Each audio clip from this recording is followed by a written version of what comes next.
Tech ലോകത്തു നിന്നുള്ള വാർത്തകൾ.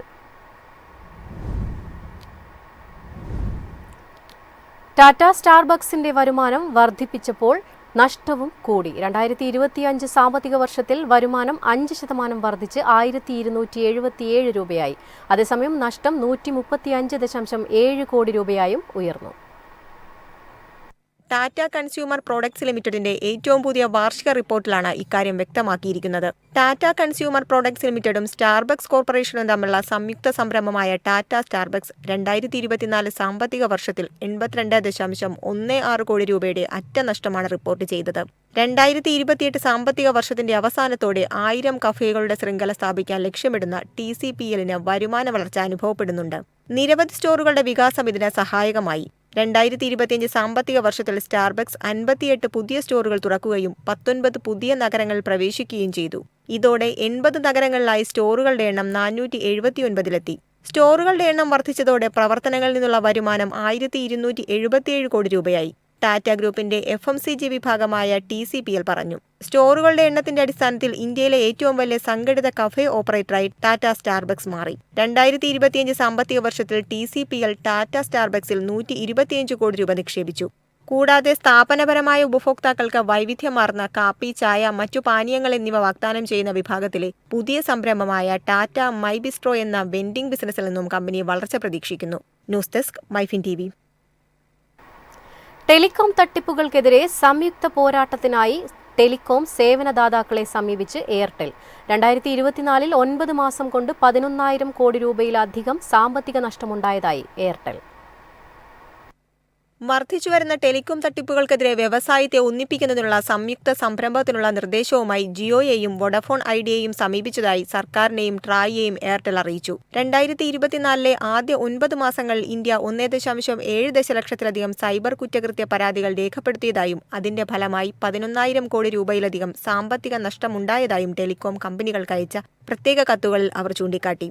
ദുർബലരായ വ്യക്തികളെ ലക്ഷ്യം വെച്ചുള്ള വഞ്ചനാപരവും നാശകരവുമായ തട്ടിപ്പുകളുടെ വർദ്ധിച്ചുവരുന്ന ഭീഷണി സഹകരിച്ച് കൂട്ടായി പരിഹരിക്കാൻ എയർടെൽ എല്ലാ ടെലികോം കമ്പനികളോടും അഭ്യർത്ഥിച്ചു.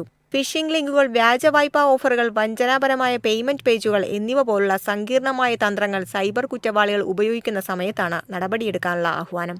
ഡിജിറ്റൽ സ്പാമുകൾക്കും തട്ടിപ്പുകൾക്കുമെതിരായ പോരാട്ടത്തിൽ എയർടെൽ മുൻതൂക്കം നൽകി വരുന്നു. News desk MyFin TV. Office സമയം കഴിഞ്ഞാലും അവധി ദിനമാണെങ്കിലും പണത്തിന് ആവശ്യമെങ്കിൽ മൊബൈൽ ആപ്പ് വഴി ഉടനടി അക്കൗണ്ടിലെത്തും. അതാണ് KSFE smart gold over draft. ഏത് ശാഖയിലും സ്വർണം വയ്ക്കൂ. മൊബൈൽ ആപ്പ് വഴി എപ്പോഴും എവിടെ വച്ചും പണം പിൻവലിക്കൂ. പരമാവധി 50 ലക്ഷം രൂപ വരെ. അതിവേഗ പ്രോസസിംഗ്, 24/7 സേവനം. ഇനി ആവശ്യങ്ങൾക്ക് അവധി കൊടുക്കേണ്ട, സമയവും നോക്കേണ്ട. KSFE smart gold over draft. Digitally super charge your gold. വാഹന വിൽപ്പനയിൽ രണ്ടാമതെത്തി മഹീന്ദ്ര. അതേസമയം 1ാം സ്ഥാനം വിട്ടുകൊടുക്കാതെ മാരുതി. ഏപ്രിൽ മാസത്തെ വിൽപ്പന കണക്കുകൾ പരിശോധിക്കുമ്പോൾ ഹ്യുണ്ടായിയെയും ടാറ്റയെയും പിന്തള്ളി രണ്ടാമതെത്തിയിരിക്കുകയാണ് മഹീന്ദ്ര ആൻഡ് മഹീന്ദ്ര. SUVകളുടെ കാര്യത്തിലാണ് മഹീന്ദ്രയുടെ ഈ നേട്ടം. 1ാം സ്ഥാനത്ത് എപ്പോഴത്തെയും പോലെ മാരുതി തന്നെ തുടരുകയാണ്. 1,38,704 യൂണിറ്റുകളാണ് ഏപ്രിൽ മാസത്തിലെ മാരുതിയുടെ വിൽപ്പന. അതേസമയം 2024 ഏപ്രിൽ മാസത്തിൽ 1,37,952 യൂണിറ്റുകളായിരുന്നു വിറ്റത്. കഴിഞ്ഞ വർഷത്തെ അപേക്ഷിച്ച് മാരുതിയുടെ വിൽപ്പനയിൽ നേരിയ വർധനവാണ് ഈ ഏപ്രിലിൽ രേഖപ്പെടുത്തിയിരിക്കുന്നത്. ഏപ്രിലിൽ മഹീന്ദ്ര 52,330 യൂണിറ്റുകളാണ് രാജ്യത്താകമാനമുള്ള ഉപഭോക്താക്കളുടെ കൈകളിൽ എത്തിച്ചിരിക്കുന്നത്. 2024 ഏപ്രിൽ മാസത്തിൽ 41,008 യൂണിറ്റായിരുന്നു വിറ്റഴിച്ചത്. കഴിഞ്ഞ വർഷത്തെ അപേക്ഷിച്ച് 27.61% വളർച്ച നേടാൻ മഹീന്ദ്രയ്ക്ക് കഴിഞ്ഞു. SUVകളാണ് മഹീന്ദ്രയെ രാജ്യത്തെ പാസഞ്ചർ വാഹനങ്ങളുടെ വിൽപ്പനയിൽ രണ്ടാമതെത്താൻ സഹായിച്ചത്. 2024 ഏപ്രിൽ മാസത്തിൽ ടാറ്റ വിറ്റത് 47,883 യൂണിറ്റ് വാഹനങ്ങളാണ്. ഈ വർഷത്തെ ഏപ്രിൽ മാസവുമായി താരതമ്യപ്പെടുത്തുമ്പോൾ 5.60% കുറവിൽ 45,199 യൂണിറ്റാണ് വിറ്റഴിച്ചിരിക്കുന്നത്. വാർഷികാടിസ്ഥാനത്തിലുള്ള കണക്കുകൾ പ്രകാരം 11.61% ഇടിവുണ്ടായിട്ടുണ്ട് ദക്ഷിണ കൊറിയൻ വാഹന നിർമ്മാതാക്കളായ ഹ്യുണ്ടായിക്ക്. News desk MyFin TV.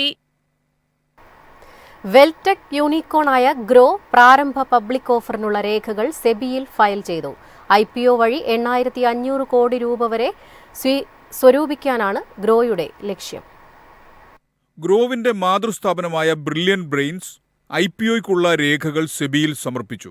IPO അംഗീകരിക്കാൻ സെബി 2 മാസം വരെ എടുത്തേക്കാം. അതിനുശേഷം ഗ്രോ ഒരു DRHP ഫയൽ ചെയ്യും. ഇതായിരിക്കും പൊതുജനങ്ങൾക്ക് ലഭ്യമാകുക. കൂടാതെ കമ്പനിയുടെ ഏറ്റവും പുതിയ പാദം വരെയുള്ള സാമ്പത്തിക പ്രകടനങ്ങളെക്കുറിച്ചുള്ള വിശദാംശങ്ങളും ഉണ്ടായിരിക്കും.